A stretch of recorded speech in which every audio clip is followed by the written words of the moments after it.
Bom dia, discípulos de Jesus, preparados para mais um encontro com o Mestre?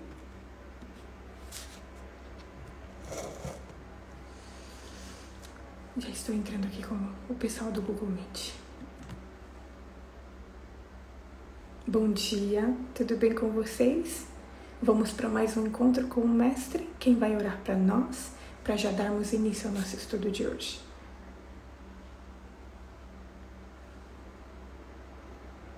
Por favor, pode orar. Nunca mais haverá qualquer maldição. Nela estará o trono de Deus e do Cordeiro. E seus servos o adorarão, contemplarão a sua face, e na sua testa terão gravado o nome dele. Apocalipse 22, 3 e 4. Pai querido, estamos rumo ao lar. Nunca foi plano de Deus vivemos nessa terra amaldiçoada pelo pecado. E um dia, Senhor, estaremos contigo. Tudo isso aqui é passageiro, Deus. Todo sofrimento, toda dor deixarão de existir, Senhor. Que possamos cuidar da nossa vida eterna. Da eternidade contigo, Senhor Jesus. Que nada nos separe desse amor, Deus. Que nada, Senhor, nenhuma sedução desse mundo, Deus. Nenhuma tentação, nenhuma distração, Senhor. Que possamos viver a cada dia esperando a sua volta, Deus, pedindo pelo batismo do Espírito Santo, Senhor, para sermos cheios do Espírito Santo, Pai, para um dia estarmos juntos contigo, Deus, junto com nossos queridos, Pai querido. Abençoe a Dai, Senhor Jesus, que está ministrando esse estudo, Pai querido, nos ensinando dia após dia sobre ti, Senhor Jesus. Cuida dela, Senhor, dá muita saúde, muita disposição, muito ânimo, muita coragem, Deus, para ela prosseguir nessa caminhada, Pai querido. Cuida de cada uma de nós aqui, Senhor, de nossa família, dos que não puderam estar aqui também, Senhor, dos que vão acompanhar através das redes sociais, Pai. É o que nós te pedimos, em nome e por amor do Senhor Jesus, e agradecemos. Amém. Amém, amém. Ontem nós estudamos sobre algo muito especial, e sobre a parábola da figueira sem frutos. E nós tiramos 3 lições importantes para a nossa vida que eu queria relembrar com vocês hoje, antes de irmos para o estudo de hoje. Nós aprendemos que não basta apenas aparentemente ter o fruto do Espírito, não basta parecer que temos o fruto do Espírito, nós precisamos produzir frutos. E o fruto que Deus espera que nós produzamos é o fruto do Espírito, que nós podemos ler em Gálatas, capítulo 5, versículo 22, que diz assim, olha, mas o fruto do Espírito é amor, alegria, paz, longanimidade, benignidade, bondade, fidelidade, mansidão e domínio próprio. Não basta apenas nós apresentarmos ter, nós mostrarmos, parece que temos o fruto do Espírito. Não, porque senão nós vamos estar sendo como aquela figueira que Jesus reprovou. Deus não nos julga pela aparência, Ele quer que nós produzamos o fruto do Espírito em nossa vida. E outra lição que nós aprendemos ontem é que a fé é capaz de transpor qualquer dificuldade. Por isso que Jesus utiliza ali a figura da montanha, representando as nossas dificuldades. Quando nós temos fé, nós podemos transpor qualquer dificuldade. E por último, nós aprendemos que as nossas orações só serão atendidas se nós formos capazes de perdoar o nosso próximo, perdoar o nosso irmão, aquele que fez algo ruim para nós. E se caso nós formos orar e nós lembrarmos que fizemos algo para alguém ou que alguém fez algo para a gente, primeiro a gente precisa resolver isso, porque senão as nossas orações não serão atendidas e senão a gente vai estar só perdendo tempo. E hoje eu quero convidá-los a estudar uma parábola que foi ensinada por Jesus pouco tempo depois da parábola da figueira. Vamos abrir a Bíblia em Mateus capítulo 21, versículos, nós vamos ler hoje do versículo 33 até o versículo 46. Se vocês quiserem anotar, essa parábola também encontra-se em Marcos capítulo 12, do versículo 1 até o versículo 12, e em Lucas capítulo 20, do versículo 9 ao versículo 19, mas hoje nós vamos ler Mateus. Mateus capítulo 21, a partir do versículo 33. Escutem outra parábola. Havia um homem, dono de terras, que plantou uma vinha, pôs uma cerca em volta dela, construiu nela um lagar, edificou uma torre e arrendou a vinha a outros lavradores. Depois ausentou-se do país. Quando chegou o tempo da colheita, o dono da vinha mandou os seus servos aos lavradores para receber os frutos que cabiam a ele. Mas os lavradores, agarrando os servos, espancaram um, mataram outro e apedrejaram ainda outro. O dono enviou ainda outros servos em maior número, e os lavradores fizeram a mesma coisa com eles. Por último, o dono da vinha enviou-lhes o seu próprio filho, pensando: o meu filho eles respeitarão. Mas os lavradores, vendo o filho, disseram uns aos outros: este é o herdeiro, venham, vamos matá-lo e ficar com a herança dele para nós. E agarrando-o, lançaram-no fora da vinha e o mataram. Quando, pois, vier o dono da vinha, que fará aqueles lavradores? Eles responderam: fará perecer horrivelmente aqueles malvados e arrendará a vinha a outros lavradores que lhe entregarão os frutos no tempo certo. Então Jesus perguntou: vocês nunca leram nas Escrituras? A pedra que os construtores rejeitaram, essa veio a ser pedra angular? Isso procede do Senhor e é maravilhoso aos nossos olhos? Portanto, eu lhes digo que o reino de Deus será tirado de vocês e entregue a um povo que lhe produza os frutos respectivos. Todo o que cair sobre a pedra ficará em pedaços, e aquele sobre quem ela cair ficará reduzido a pó. Os principais sacerdotes e os fariseus, ouvindo essas parábolas, entenderam que Jesus falava a respeito deles. E embora quisessem prendê-lo, tinham medo das multidões, porque estas o consideravam como profeta. Jesus já havia contado algumas parábolas, entre elas a parábola dos 2 filhos. E ele então passa a contar essa parábola aqui, que é a parábola dos lavradores maus. E essa parábola, em especial, foi dirigida àqueles que ouviam atentamente os ensinos de Jesus e também aos seus líderes. E ele começa falando que um homem havia plantado uma vinha, pôs uma cerca em volta da vinha, construiu nela um lagar, edificou uma torre e arrendou a vinha. E depois ele ausentou-se do país.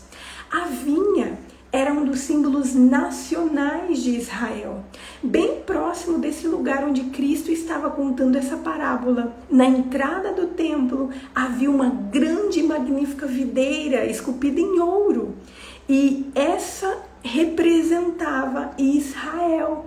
Então essa parábola ela era uma parábola muito viva na mente daquelas pessoas que estavam ouvindo. A vinha era algo que eles sabiam o que representavam.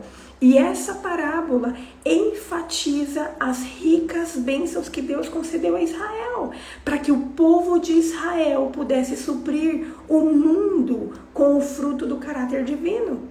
Israel, naquela época, havia se tornado a maior dentre as nações da terra, em questão de saúde, em questão de intelecto, habilidade, prosperidade e também no caráter, revelando a todos os homens a glória do propósito de Deus.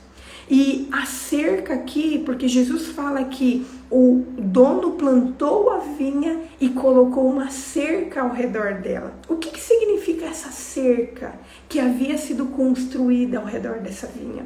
Essa cerca representava os preceitos da lei divina e a obediência àqueles princípios da verdade que protegem contra a prática do erro. A lei é como uma cerca que nos protege. E nessa propriedade, além da cerca que protegia essa vinha, existia também um lagar. O lagar era como se fosse um coxo ou um tanque que era cavado na própria rocha ali para fazer o suco, para espremer a uva para transformar em suco de uva.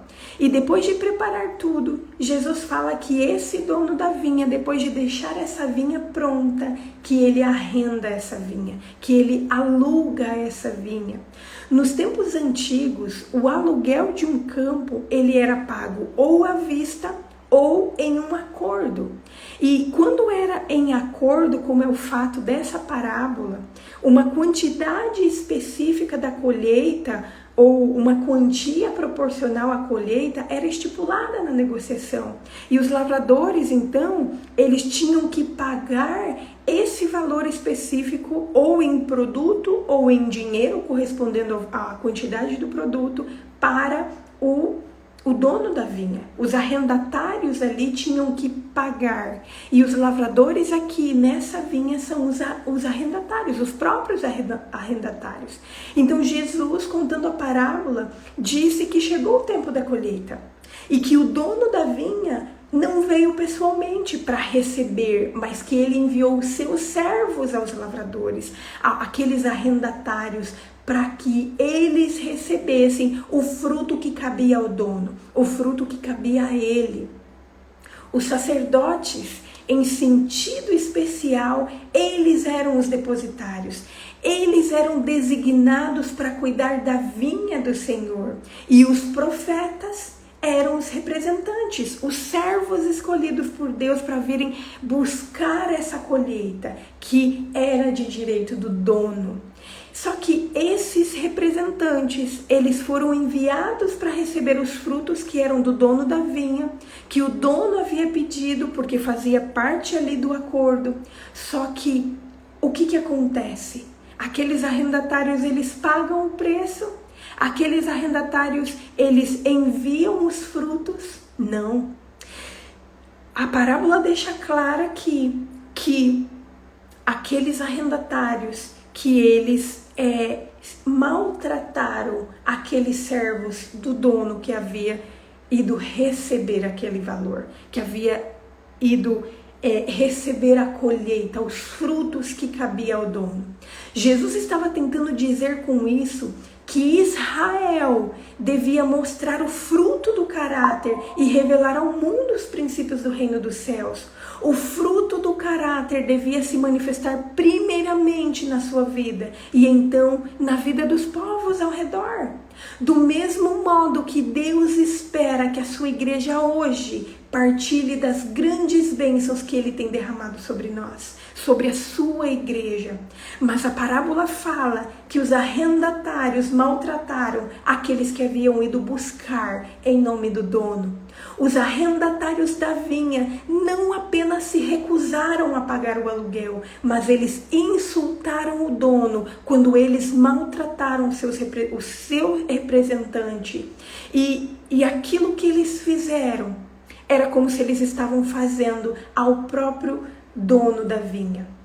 E então na parábola nós vemos que o dono, depois de enviar vários servos, e aqui o objetivo da parábola não é que nós nos fixemos na quantidade de servos que ele enviou, porque os versos aqui falam que ele enviou uma pessoa e foi maltratada, depois enviou outra e foi espancado, depois enviou outra e foi morto, depois enviou em maior quantidade. A quantidade de servos, a quantidade de profetas não é importante de nós nos fixarmos.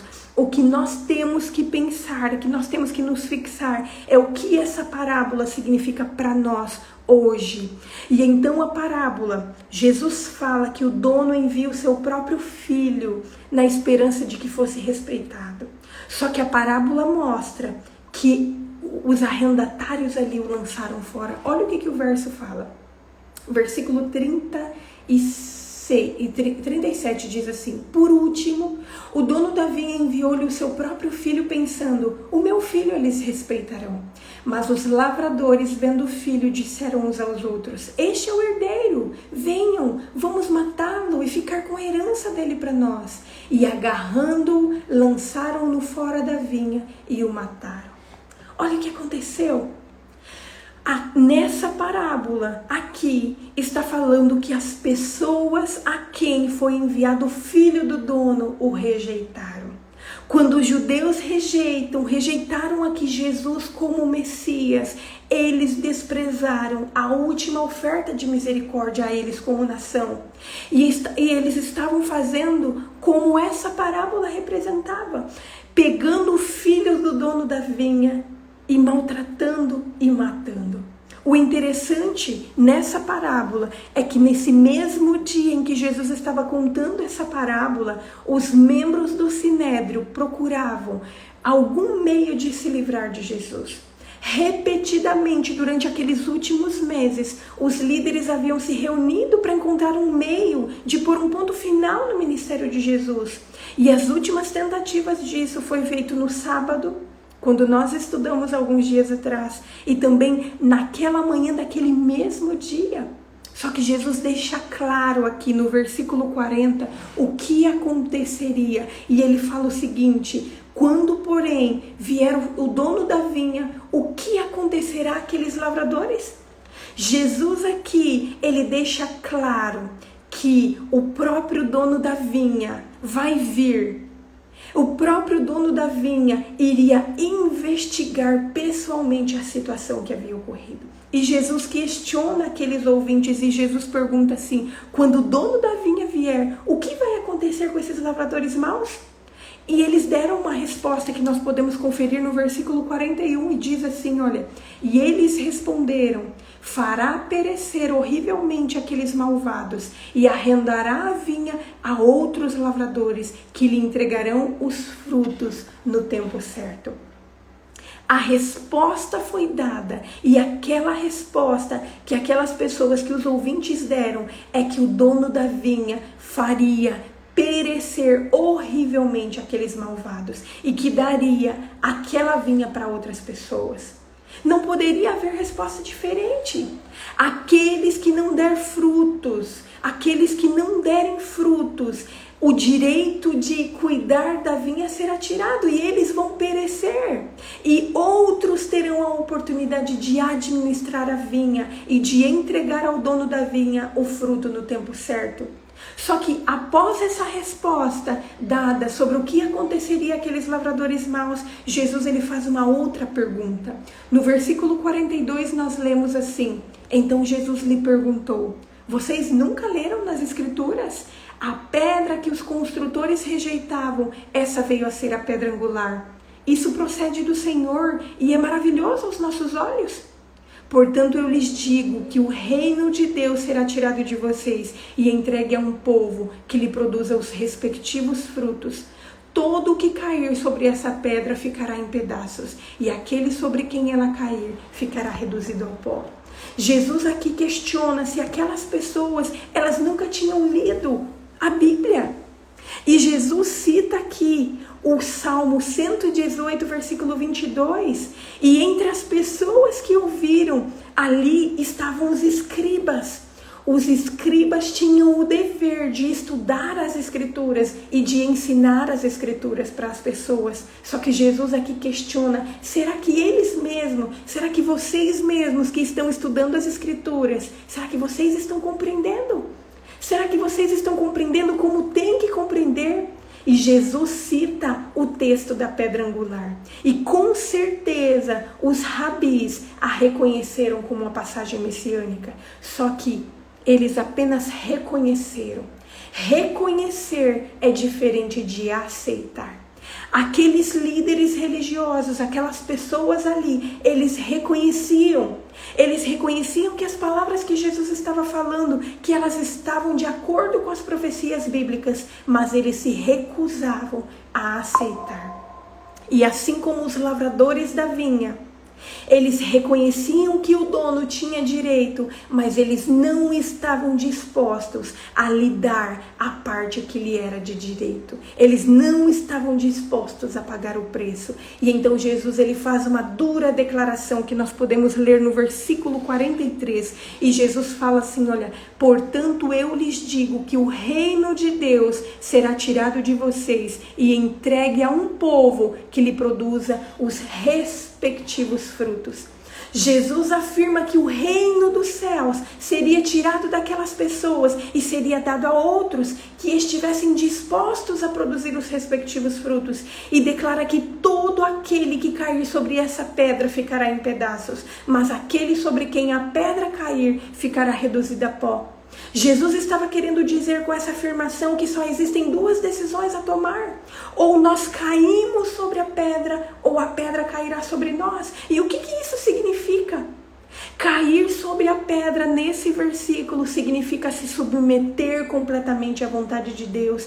Significa permitir ser quebrado por Deus. Se submeter completamente à vontade de Deus. E só existe dois caminhos. Ou nós nos submetemos completamente à vontade de Deus, ou nós seremos julgados. E nós passaremos pelo juízo e seremos reduzidos a nada, a pó. E o texto afirma, o texto termina dizendo, aqui no versículo 45, diz o seguinte: os principais sacerdotes e os fariseus, ouvindo esta parábola, entenderam que Jesus falava a respeito deles. E embora quisesse prendê-lo, tinham medo das multidões. O texto termina dizendo que os principais sacerdotes e os fariseus, que eles entenderam que Jesus estava falando para eles, que eles entenderam que aquela mensagem era para eles, só que eles não deram ouvido. Em vez deles ouvirem aquilo que Jesus estava falando e se arrepender, eles preferiram manter a sua ideia, preferiram manter os seus pensamentos de prender a Jesus. E aqui eles tomam uma decisão que mudaria para sempre mudaria para sempre a sua vida. E hoje, eu não sei se vocês conseguem perceber, mas nós podemos tirar muitas lições disso para a nossa vida.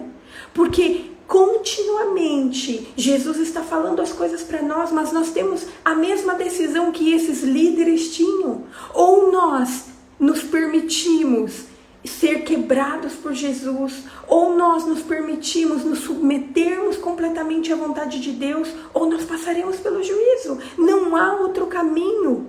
Hoje eu quero tirar algumas lições para a nossa vida de uma perspectiva pessoal, mas vocês podem analisar e tirar outras lições para a nossa vida. Deus deixou cada um de nós como administradores da nossa vida e de tudo aquilo que nós temos. Nada é nosso, tudo é dele. Os nossos filhos são deles, os nossos bens são deles, tudo é dele, mas ele nos permite usufruir dessas bênçãos. Mas o que nós temos feito de tudo isso que nós temos recebido de Deus? Como nós estamos administrando tudo isso? Será que nós estamos como aqueles lavradores maus? Será que nós estamos nos recusando a dar a Deus aquilo que lhe é de direito? Nós precisamos entender que só há dois caminhos. Ou nós nos permitimos, nós escolhemos cair sobre a rocha e nós escolhemos nos submeter completamente à vontade de Deus e fazer tudo aquilo que Ele nos pede, ou nós vamos passar pelo juízo e seremos reduzidos a nada. Só se nós escolhermos deixar a nossa vida, ser guiados pelos propósitos de Deus na nossa vida, só assim nós estaremos seguros. Jesus, Ele preparou uma vinha para nós. Jesus, Ele cercou. Ele está nos protegendo por meio da lei, mas nós temos que dar a Ele aquilo que é dele, aquilo que é de direito dele. E a resposta, a escolha é pessoal. Eu não posso escolher por vocês e vocês não podem escolher por mim. Jesus, Ele deixou essa parábola nos ensinando que a escolha é de cada um de nós. Nós precisamos escolher. Só que os resultados serão de acordo com as nossas escolhas. Que hoje nós aceitemos dar a Deus tudo aquilo que é dele.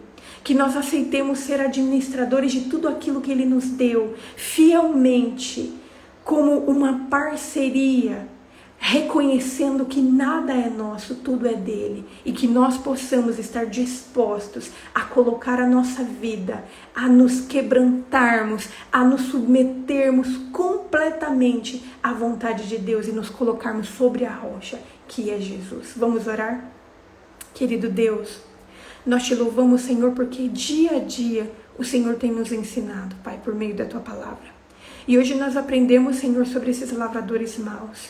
Senhor, nós não queremos ser como esses lavradores, ó Pai. O Senhor nos deu algumas coisas para administrarmos, Senhor, e nós queremos colocar diante de Ti e devolver a Ti tudo o que é seu. Nós queremos administrar, queremos ser administradores, lavradores fiéis a Ti, Senhor. Nos ajude, ó Pai, a aceitar as Tuas mensagens para nós. Nos ajude a compreender que essa mensagem que o Senhor deu hoje é para nós. Que nós consigamos compreender e retirar da nossa vida todas as nossas ideias, todos os nossos pensamentos que nos afastam de Ti, Senhor. Nós nos colocamos em Tuas mãos pedindo perdão por todas as vezes que nós fizemos diferente disso, Pai. Continue conosco, Senhor, continue a obra que o Senhor começou em nossa vida. E que nós consigamos depor toda a nossa vida diante de Ti.